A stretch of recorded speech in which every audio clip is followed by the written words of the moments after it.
Goeiedag almal en welkom by die Vlam van Vreugde podcast. Ons kom nou net terug van prayer af en af wat ons gehad het by Hoërskool Riebeekrand en dit was regtig awesome geweest. Die Here het regtig gewerk daar en ek is baie dankbaar vir wat hy gedoen het. En nou hierdie Woensdag wat kom is daar nog 'n geleentheid wat ons het om op te kan staan vir die Here.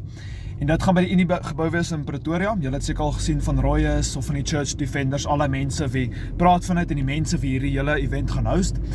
En ek myself gaan daar sal wees, so ek wil mense ook van my kant af vir julle net wat wel luister, ook net nooi as julle dit kan maak, om by die Unie gebou uit te kom by Pretoria. Ek dink dis ergens by 'n busstop of iets waar ons gaan by mekaar kom, ek is nie so seker waar dit is nie, maar ons gaan daar by mekaar kom. Want is tyd vir ons as Christene om nie ons sitplekke warm te sit nie, maar op te staan vir die Here. Vir as daar iets gebeur wat teen ons geloof is of wat teen die Here is, dat ons kan opstaan vir dit. En hierdie hele Christian March gaan oor die vrou in die parlement wat Christene wil toedruk en wat die kerke wil toedruk en dis waar die gaan. So ek wil hier graag asseblief hartlik uitnooi as jy dit kan maak.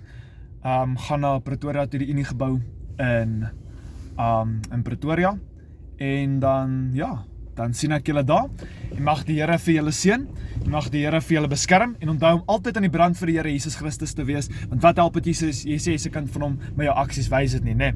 Daar sê, lekker dag vir elke van julle verder en ek sien julle Woensdag. Bye bye, shalom.